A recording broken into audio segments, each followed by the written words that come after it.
Taste the Daily.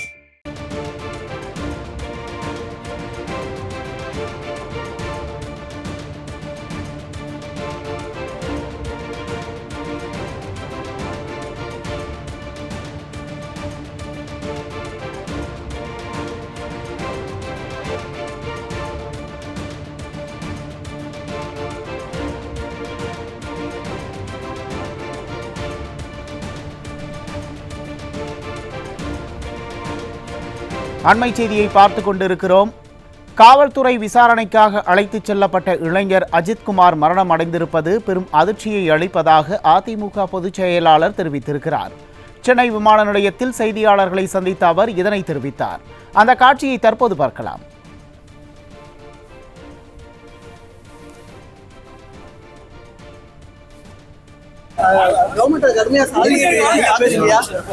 நீதிபதி விசாரணை நடத்தணும்னு சொல்லியிருக்கிறாங்க.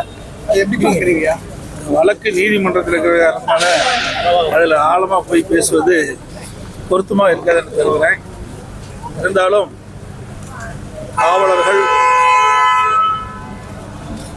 கோவில் காவலரை விசாரணைக்காக அழைத்து சென்று கடுமையாக தாக்கிய காரணத்தினால் அவர் மரணம் அடைந்ததாக பத்திரிகையில் ஊடகத்திலும் செய்திப்பட்டுள்ளன. இது குறித்து நீதிமன்றம் அதனுடைய செயல்பாட்டை கடுமையாக விமர்சனம் செய்திருக்கிறது. நீதிமன்றத்திற்கு நகரத்தால் அதில் போய் ஆழமாக பேசுவது பொருத்தமாக இருக்கிறது. இது கண்டனத்துக்குரியது. ஒருவர் மீது வழக்கு தொடர வேண்டும் சொன்னால் முறையாக எஃப்ஐஆர் பதிவு செய்து விசாரித்து அவர் மேல் உரிய நடவடிக்கை.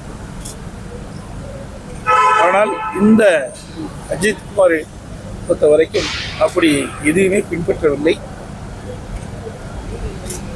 அவரை காவல் நிலையத்துக்கு அழைத்துச் சென்று கடுமையாக தாக்கி காரணமாகத்தான் உடலில் பல காயங்கள் ஏற்பட்டதாக செய்திகள் வெளிவந்துள்ளன. ஆகவே இது ஒரு கொலையாகத்தான் பார்க்கப்படுகிறது. இது மிக மிக வருத்தத்துக்குரியது, வேதனைக்குரியது. இதில் சம்பந்தப்பட்ட அனைவருக்கும் உரிய நடவடிக்கை நீதிமன்றத்தின் மூலமாக எடுக்கப்படும் என்பதற்கு இன்றைய விசாரணையே உதாரணமாக தொடர்ந்து திராவிட முன்னேற்ற கழக ஆட்சிக்கு வந்த பிறகு இதுவரை 25 காவல் மரணம் ஏற்பட்டதாக செய்தியில் வெளியாகுன மிக வருத்தத்துக்குரியது. இந்த அரசாங்கம் இன்றைக்கு சட்ட ஒழுங்கு பாதுகாப்பதிலே மிக மிக மோசமான சூழ்நிலை இருக்கின்றது. அதுவும் இந்த காவல் மரணம் என்பது மிக மிக வேதனைக்குரியது, இது கண்டனத்துக்குரியது. இது எல்லாம் நீதிமன்றத்தில் இருக்கின்ற காரணத்தினால அது வெளிவந்த பிறகு முழு உண்மை வெளிவரும். நீதிமன்றம் கடுமையா சாடி கவர்மெண்ட் கடுமையா சாடி நீதிபதி விசாரணை நடத்தணும்னு சொல்லியிருக்கிறாங்க. எப்படி பாக்குறீங்க? வழக்கு நீதிமன்றத்தில் இருக்கிறதுனால அதில் ஆழமாக போய் பேசுவது பொருத்தமாக இருக்காதுன்னு கருதுகிறேன். இருந்தாலும் காவலர்கள் கோவில் காவலரை விசாரணைக்காக அழைத்து சென்று கடுமையாக தாக்கிய காரணத்தினால் அவர் மரணம் அடைந்ததாக பத்திரிகையில் ஊடகத்திலும் செய்திப்பட்டுள்ளன. இது குறித்து நீதிமன்றம் அதனுடைய செயல்பாட்டை கடுமையாக விமர்சனம் செய்திருக்கிறது.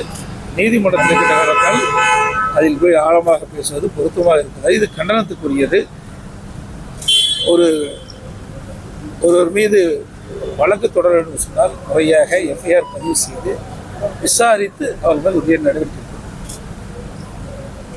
ஆனால் இந்த அஜித்குமாரை பொறுத்த வரைக்கும் அப்படி எதுவுமே பின்பற்றவில்லை. அவரை காவல் நிலையத்துக்கு அழைத்துச் சென்று கடுமையாக தாக்கி காரணமாகத்தான் உடலில் பல காயங்கள் ஏற்பட்டதாக செய்திகள் வெளிவந்துள்ளன. ஆகவே இது ஒரு கொலையாகத்தான் பார்க்கப்படுகிறது. இது மிக மிக வருத்தத்துக்குரியது, வேதனைக்குரியது. இதில் சம்பந்தப்பட்ட அனைவருக்கும் உரிய நடவடிக்கை நீதிமன்றத்தின் மூலமாக எடுக்கப்படும் என்பதற்கு இன்றைய விசாரணையே உதாரணமாக பார்க்கிறோம். தொடர்ந்து திராவிட முன்னேற்ற கழக ஆட்சிக்கு வந்த பிறகு இதுவரை 25 காவல் மரணம் ஏற்பட்டதாக செய்தியில் வெளியாகுன மிக வருத்தத்துக்குரியது. இந்த அரசாங்கம் இன்றைக்கு சட்ட ஒழுங்கு பாதுகாப்பதிலே மிக மிக மோசமான சூழ்நிலை இருக்கின்றது. அதுவும் இந்த காவல் மரணம் என்பது மிக மிக வேதனைக்குரியது, இது கண்டனத்துக்குரியது. இது எல்லாம் நீதிமன்றத்தில் இருக்கின்ற காரணத்தினால அது வெளிவந்த பிறகு முழு உண்மை வெளிவரும். நீதிமன்றம் கடுமையா சாடி கவர்மெண்ட் கடுமையா சாடி நீதிபதி விசாரணை நடத்தணும்னு சொல்லியிருக்கிறாங்க. எப்படி பாக்குறீங்க? வழக்கு நீதிமன்றத்தில் இருக்கிற காரணத்தினால அதில் ஆழமாக போய் பேசுவது பொருத்தமாக இருக்காதுன்னு கருதுகிறேன். இருந்தாலும் காவலர்கள் கோவில் காவலரை விசாரணைக்காக அழைத்து சென்று கடுமையாக தாக்கிய காரணத்தினால் அவர் மரணம் அடைந்ததாக பத்திரிகையிலும் ஊடகத்திலும் செய்திகள் உள்ளன. இது குறித்து நீதிமன்றம்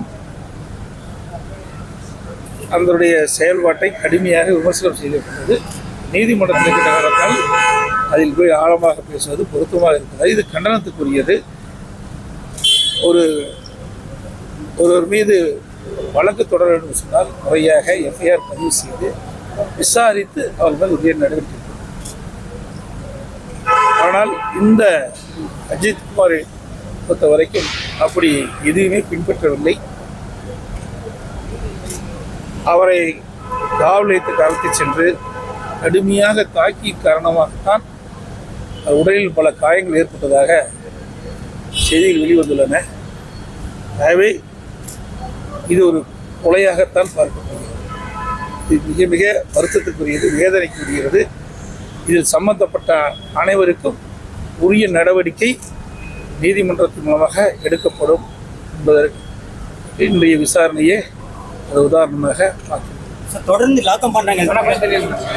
தொடர்ந்து திராவிட முன்னேற்ற கழக ஆட்சிக்கு வந்த பிறகு இதுவரை 25 காவல் மரணம் ஏற்பட்டதாக செய்தியில் வெளியாகுன மிக வருத்தத்துக்குரியது. இந்த அரசாங்கம் இன்றைக்கு சட்ட ஒழுங்கு பாதுகாப்பதிலே மிக மிக மோசமான சூழ்நிலை இருக்கின்றது. அதுவும் இந்த காவல் மரணம் என்பது மிக மிக வேதனைக்குரியது, இது கண்டனத்துக்குரியது. இது எல்லாம் நீதிமன்றத்தில் இருக்கின்ற காரணத்தினால அது வெளிவந்த பிறகு முழு உண்மை வெளிவரும்.